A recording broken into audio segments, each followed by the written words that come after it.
Shalom, shalom, boa tarde. Hoje nós estamos no dia 29 de outubro do ano 2021, pelo nosso calendário gregoriano. E pelo nosso calendário judaico, hoje nós estamos no dia 23 de Reshvan, do ano 5782. Hoje nós estamos no sexto dia da semana, o sexto dia do Shabat, o dia sagrado da semana. Bem como hoje nós estamos no sexto dia da nossa leitura da nossa Parashá semanal, Hayé Sará, a vida de Sará. E hoje nós estamos aí na sexta leitura, já véspera do encerramento da nossa Parashá semanal. Grandes e maravilhosas lições temos aí visto com a vida de Sará. E hoje vamos ver algumas coisas a mais pertinentes a Avraham. Então, hoje nós estamos no 53º dia do ano 5782, e hoje então vamos ver aí a gota de sabedoria do nosso Rebbe Menachem Mendel, né? Trazendo o céu para a terra, é o livro que tem as 365 meditações, uma sabedoria a cada dia, uma reflexão para cada dia. Assim como o rabino Tzvi Freeman, que fez as compilações da sabedoria do Rebbe. Hoje nós vamos entrar, num grupo de ensinamentos que tem como título O Mundo Todo é Meu Mestre. Então, a introdução para esse grupo de ensinamentos, nos fala assim: o Baal Shem Tov ensinou que em tudo o que uma pessoa vê ou ouve neste mundo, ela tem de encontrar uma lição sobre como o homem deve servir a Deus. Na verdade, esse é todo o significado do serviço a Deus. Provavelmente, essa era a abertura mais comum dos discursos do Rebbe. Afinal, o tzadik não vê um mundo, ele só vê e ouve Deus a ensiná-lo. Então, essa é a introdução para esse grupo de gotas de sabedoria. E como diz o nosso rabino Tzvi Freeman, sobre os ensinamentos de Baal Shem Tov.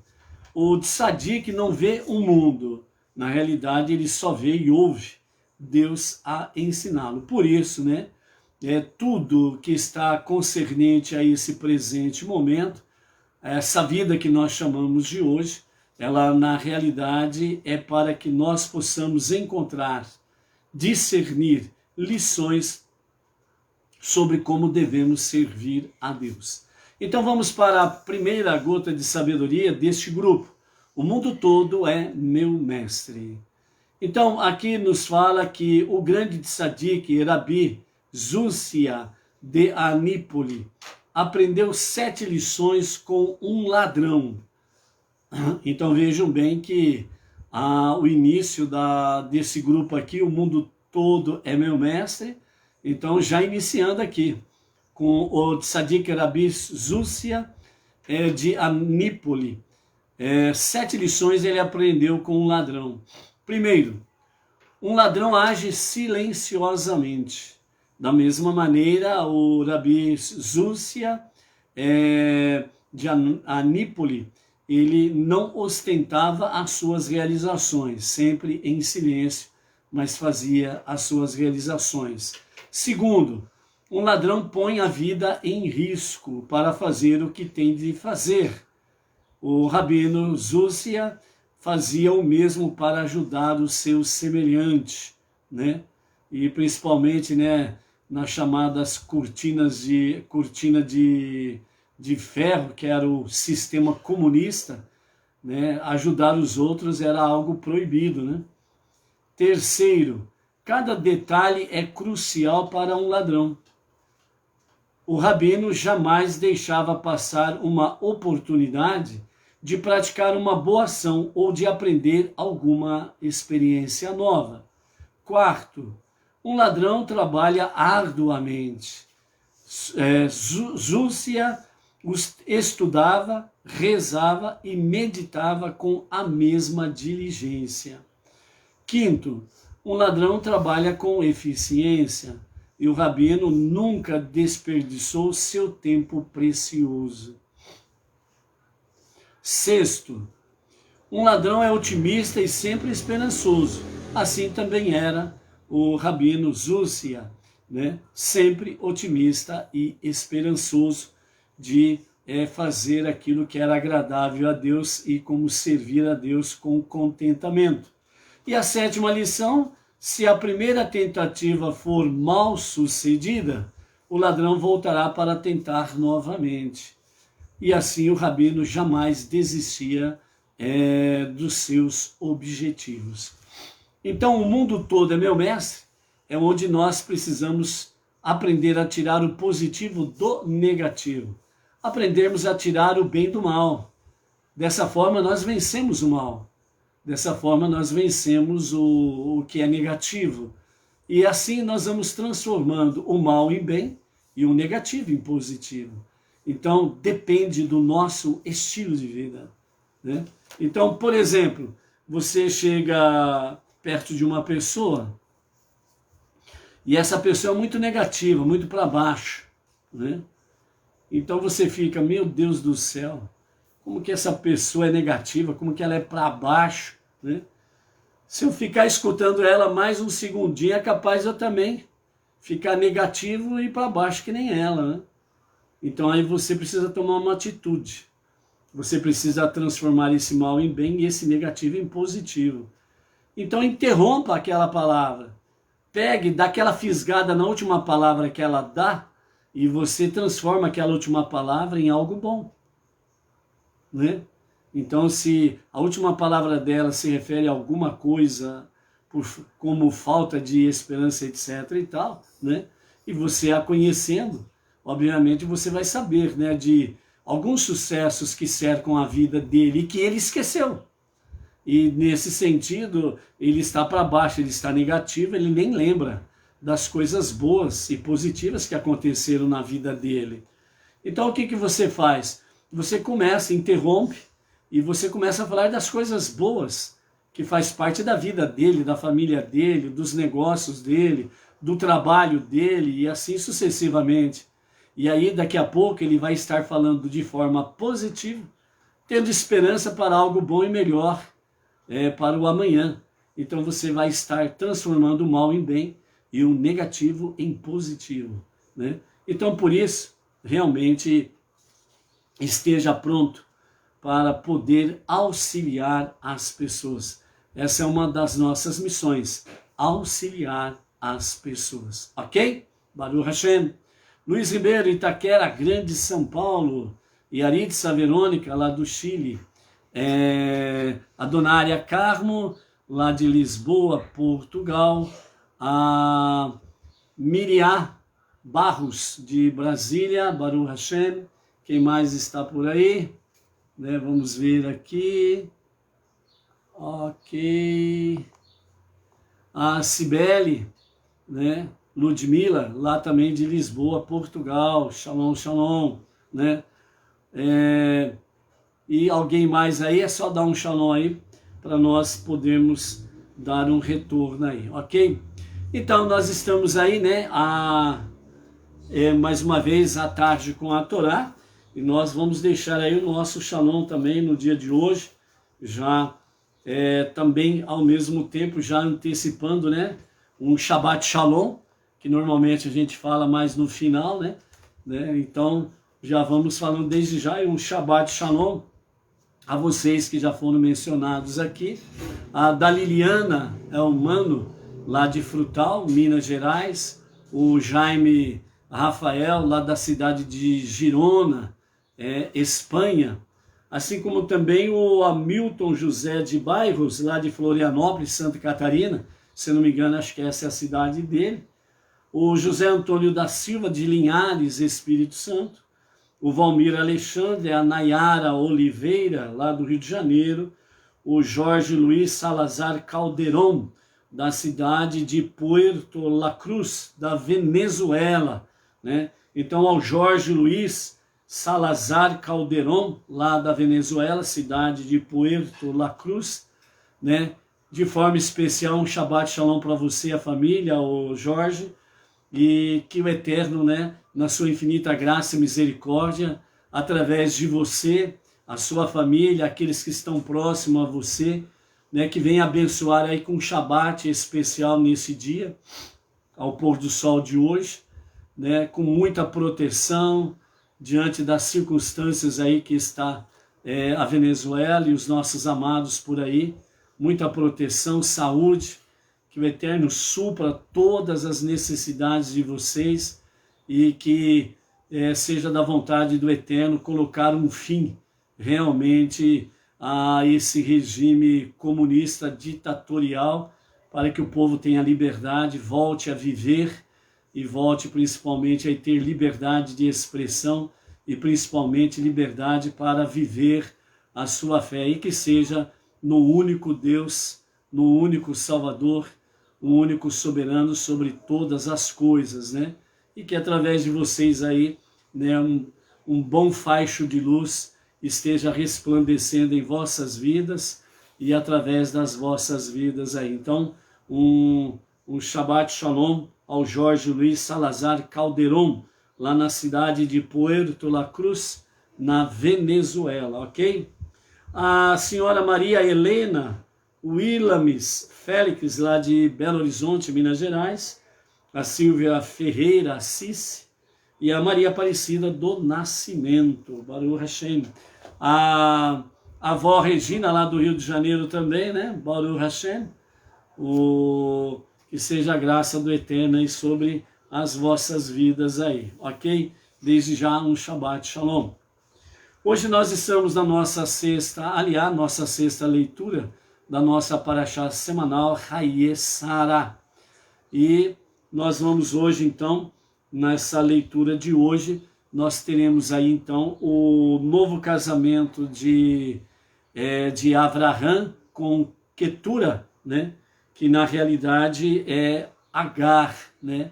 Que antes era serva, Agar, e agora, como ela é uma mulher livre, né? Então seu nome Ketura, né? Ou Keturá. Então, dessa forma, Avraham casa com Agar, e em seguida nós vamos ver aí, né, a morte de Avraham. Vamos lá? Capítulo 25 de Bereshit, Gênesis, e nós vamos hoje fazer a sexta leitura do verso 1 até o verso 11. Então, assim nos diz a leitura de hoje. Avraham casou-se com Agar novamente, depois que Sara morreu. Quando eles se casaram pela primeira vez, Agar tinha o estatuto, né, legal de serva. Porém, porque lhe concederam a liberdade quando Avraham mandou embora, então Avraham a desposou em segunda núpcias, como uma mulher livre.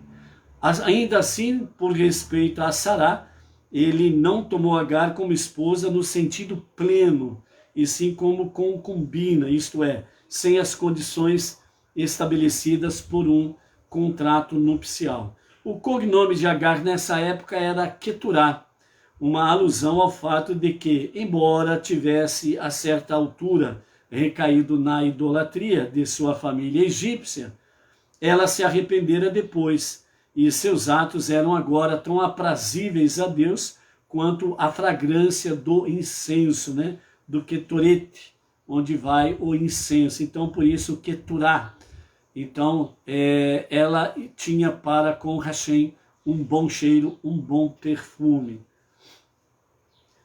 Esse cognome também fazia referência ao fato de que ela havia amarrado, no hebraico é Katar, seus órgãos reprodutores, desde quando fora banida por Avraham, para assegurar que nenhum outro homem teria relações com ela. Por essas duas razões, Avraham não hesitou em desposá-la novamente.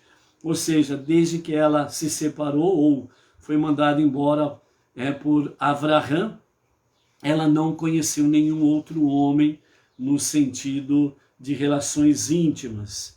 Então, depois que ele casou com Keturá, Então ela deu a ele à luz, né, 6 filhos. Zimiran, Yakshan, Medan, Midian, Ishbak e Shuach. Yakshan gerou Sheva e Dedã. Os filhos de Dedã tornaram-se líderes dos Ashurim, habitantes de tendas que viviam em acampamentos. Letushim, nômades habitantes de tendas que se espalharam em todas as direções. E Leumim, outras nações. Os filhos de Midian foram Eifá, Éfer, Ranor, Avidá e Eldaá. Todos esses foram descendentes de Queturá. Embora tivesse gerado nesse interim todos esses novos filhos, Abraham deu tudo que possuía a Yitzhak, conforme já mencionado pela própria Bereshit anteriormente. Além disso, ele lhe concedeu o dom de abençoar os outros, que Deus conferira a Abraham. Então, Abraham, assim como ele tinha o dom de abençoar as pessoas, Abraham, ele passou esse dom para o seu filho Yitzhak. Daqui a pouco nós vamos falar sobre esses dons aí de Abraham, ok? Abraham deu outras dádivas espirituais aos filhos da concubina, Queturá, que Abraham tomara. Ele ensinou-os a manipular as forças da espiritualidade impura. Também lhes deu todos os bens materiais que ao longo do tempo recebera de diversas pessoas e não ganhara por si mesmo, inclusive o que recebera do faraó e de Avimelech. Ou seja, o que Abraham ele passou para os 6 filhos de Queturá, ex-Agar, o nome no caso, né? Foram exatamente os bens que ele ganhou através das guerras com os 4 reis, os bens que ele ganhou do faraó, os bens que ele ganhou de Avimelech, né? Então esses bens ele deu aos 6 filhos de Queturá, né? E a sua herança original, legítima, que veio através dos tempos, foi essa herança que ele deu a Yitzhak, ok? Josélio Tavares e a esposa Neuza, lá de Cachoeira Paulista, interior de São Paulo, né? Shalom, shalom. Então Abraão deu essas benfeitorias aos 6 filhos de Queturá, em razão dos incidentes com Sara, né? No caso de Avimelech e o próprio Paró, né? Foi onde que ele saiu muito mais rico do que quando chegou, né? Visto que não obtivera esses presentes diretamente de Deus, ele não quis usufruí-los, guardou e nesse momento ele partilhou, né, com 6 filhos de Queturá. Enquanto ainda estava vivo, ele enviou-os em direção ao oriente, ao leste, para longe de seu filho Yitzhak. Esses descendentes disseminaram pelo menos uma forma diluída do legado espiritual de Abraham em suas novas terras. Portanto, a virilidade milagrosamente recuperada de Abraham possibilitou que a massa não judia se beneficiasse do nascimento de Yitzhak, assim como fizera a lactação milagrosa de Sará, quando ela amamentou seus bebês. Abraham também mandou Ismael embora com os outros filhos de Agar, mas ele voltou algum tempo antes da morte de Abraham.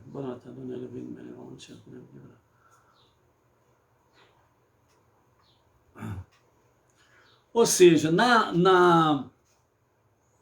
um fato interessante que nós temos aqui é que Abraham, e não é à toa que ele foi chamado o pai das multidões, o pai das nações, porque através dessa ação aqui dele, com os filhos de Queturá, né, Agar, eles foram esparramados e eles foram se multiplicando por aí afora vai, e tornou-se aquela porção, de uma forma literalmente falando, de não-judeus entre as nações.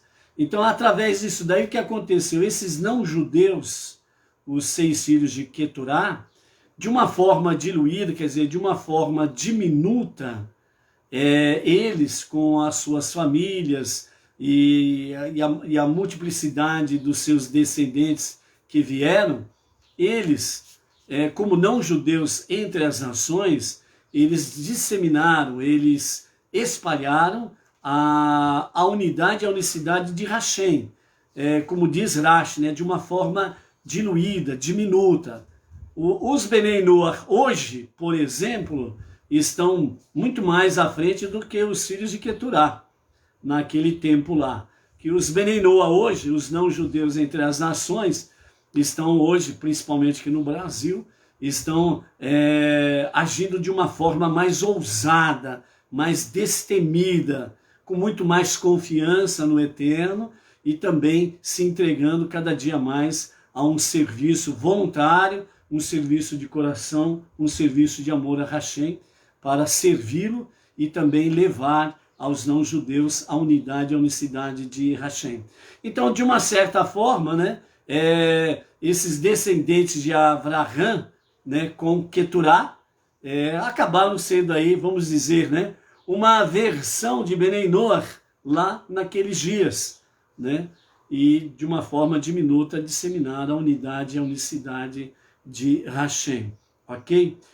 Outra coisa que nós podemos vislumbrar aqui é que, na realidade de Avraham, há uma descendência Yitzhak, né, vem de Avraham, mas também os não-judeus vêm de Avraham.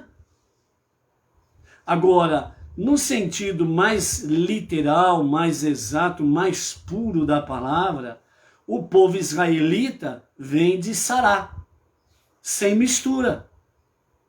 E nessa sequência é que vem, né, realmente Yitzhak, e vem Yaakov, e aí vem as 12 tribos de Israel. Então, vamos dizer assim, o nascimento, o surgimento do povo hebreu em si, né, ele vem através de Sará, né, mais puro. Avraham, ele é o pai das multidões, tanto é que o nome dele, Avram, mudou-se para Avraham, pai das multidões, pai das nações, né?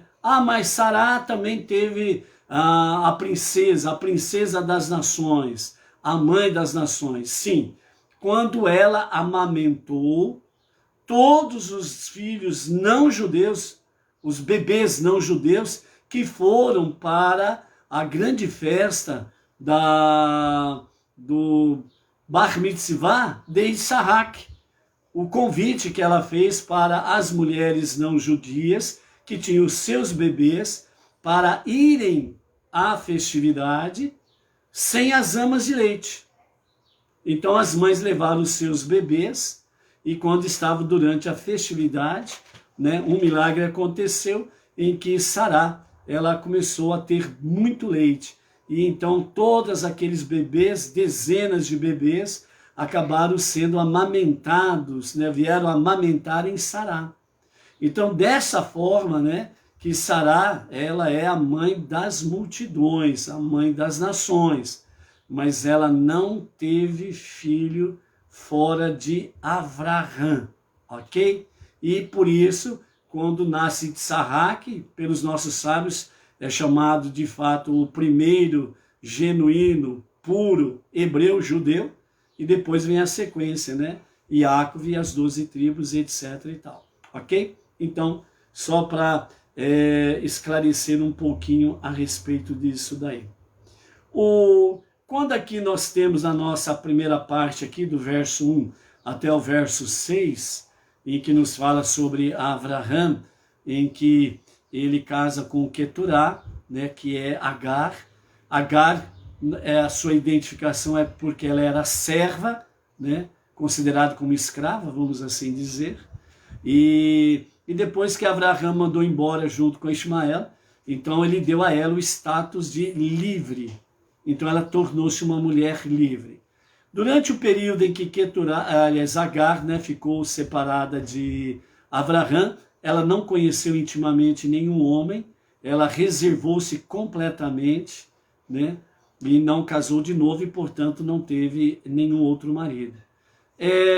Os nossos sábios, Irashi comenta isso também, é que Yitzhak, pouco antes de ter um encontro com Rivka, Yitzhak, ele mandou buscar Agar, né? E quando Agar retorna, então ele fala para ela, né, que ela retorne junto a Avraham, que ela se case novamente com seu pai Avraham, pois já fazia vários anos que Sará tinha falecido e que ele precisava de uma companhia. E então ela se casa, né? Avraham e Keturá se casam, tem 6 filhos, e Keturá é exatamente uma conexão com Ketoret, onde eram colocados, vai ser colocados incensos, né? Para a oferenda de incenso a Hashem, que é a oferenda mais elevada, mais sagrada, que o será tanto no Mexicão, tabernáculo no deserto, como no Beit Hamikdash, o grande templo em Jerusalém, que é o incenso das especiarias, o cheiro agradável a Deus. Então, Keturá tornou-se, de fato, esse cheiro agradável a Deus. Por quê? Porque ela não misturou com outro homem, e também ela, a princípio, ao retornar, né, aos costumes do seu povo, da casa do seu pai, o Egito, ela novamente volta à idolatria, mas logo em seguida ela se arrepende e abandona completamente a idolatria. Isso daí também foi considerado para com Agar mérito. Então, nesse momento, né, que Yitzhak manda buscar Agar para casar com seu pai Avraham, então ela passa a ser identificada como Keturá, um bom perfume, um bom cheiro, um cheiro agradável, delicioso para Deus. E aí ele se casa, tem 6 filhos, e ainda em vida Avraham, ele depois de alguns anos, que os seus filhos já, como diz, né, já podem cuidar de si mesmo, então ele distribui, né, a sua herança para os 6 e manda-os embora para longe de Yitzhak, né, e assim eles vão, são os primeiros não-judeus que começam assim, a partir de Avraham, a disseminar a unidade e a unicidade de Hashem. Naqueles dias, né, os nossos comentaristas, Rashi fala que eles falaram, né, da unidade e da unicidade de Hashem de uma forma diminuta, né, não com tanta veemência, com impacto, com convicção, né, mas foram os primeiros, foram os nossos arautos, vamos assim dizer, ok? Então, nesse aspecto aí, agora nós vamos entrar aqui sobre a questão da morte de Avraham, né? E então, nessa questão da morte de Avraham, o que nós temos aqui é que Avraham, ele abençoa Yitzhak, e ele concede a Yitzhak realmente a bênção para que ele venha herdar os dons dele, de Avraham. Então, na morte de Avraham, há muitas coisas que acontecem, e nós vamos aqui lendo e vamos comentando o que os nossos sábios trazem para nós. Então, do verso 7 ao verso 11, nós temos aí, né, a questão da morte de Avraham. Estes, então, são os dias dos anos de vida de Avraham. Ele viveu 175 anos. Ele manteve a virilidade juvenil, que readquirira antes de gerar a Yitzhak, até o fim da vida, e morreu completamente íntegro e sem pecado. Avraham exalou o último suspiro e morreu no ano de 2123, a contar da criação do ser humano. Em boa velhice, vendo que significa boa velhice, vendo que todos os seus descendentes permaneciam fiéis a seus ideais, como lhe fora prometido. Ele também viveu, ele morreu, né, numa boa velhice, idoso e contente, feliz, e foi reunido a seu povo na vida após a morte. Seus filhos Yitzhak, seguido por Ismael, o enterraram na gruta de Marpelá, no campo de Efron, filho de Tsohar, o Hitita, de fronte a Mamre. Ismael, em consideração à posição preeminente de Yitzhak na família, respeitosamente permitiu que ele encabeçasse o cortejo fúnebre. O campo que Abraão comprou dos hititas foi, portanto, onde Abraão e Sara, sua mulher, foram e estão enterrados. Depois que Abraão morreu, Deus abençoou Isaac, seu filho, a fim de consolá-lo do luto pelo pai. Embora Deus tivesse concedido a Abraão o poder de abençoar as pessoas, ele mesmo teve medo de abençoar seu filho Isaac, porque previu que Esaú descenderia dele. Consequentemente, o próprio Deus abençoou Isaac, filho de Abraão, com boa saúde e longevidade. Isaac habitou nas cercanias de Beer-Lahairoi. Ismael, nesse interim, voltou a morar no deserto de Parã, depois da morte de Abraão, não sendo mais protegido pelo mérito do pai, ele foi acossado por seus inimigos, né? Então nós temos aqui, nessa parte aqui, né, em que fala sobre a questão que Abraão, ele abençoa Isaac, seu filho, né, a fim de consolá-lo pela morte de seu pai, né? Então, aqui fala que Deus abençoou Isaac, né? E não fala exatamente de Abraão abençoá-lo. Porque, segundo os comentaristas, fala que Abraão, ele viu, né, que dele descenderia Esaú. E Esaú, até os dias atuais, é realmente um espinho na carne do povo israelita e de todos aqueles que realmente abraçam a verdadeira fé monoteísta com fundamento judaico, com orientação rabínica, né? E crucialmente seria um espinho na carne na vida do todo o povo israelita. Tanto é que a segunda destruição do templo vem exatamente direto da descendência de Esaú, Edom, né? O Império Romano, que faz a destruição e comete crueldades, barbaridades contra o povo israelita na destruição do segundo templo, né? As atrocidades foram enormes, né? Segundo alguns comentários, né, os judeus que tentavam fugir do cerco romano, eles eram pegos pelos soldados romanos, e houve uma crença entre os soldados romanos que os judeus eles engoliam, né, moedas de ouro, pedras preciosas, e para poder recuperar para onde eles se refugiassem, né? E então o que acontecia? Eles simplesmente abriam com as suas espadas a barriga, né? As barrigas dos judeus para retirar, né? Segundo a crendice, as moedas de ouro e as pedras preciosas. E deixavam simplesmente ao léu, com a barriga aberta, né? E toda os órgãos para fora, e deixavam ali morrer a míngua e etc e tal, né? Essa era uma das muitas barbaridades, crueldades que eles praticaram com o povo israelita na destruição do segundo templo, né? Tem muito mais barbaridade aí, muito mais crueldade aí, que não convém ficar falando, mas não podemos esquecer de fato, né? Assim como o Holocausto, né? Então, dentro desse sentido aí, foi Deus quem abençoou diretamente a respeito de Isaac e a sua descendência, né? E nesse sentido aí, realmente ele foi agraciado pelo favor divino. Então,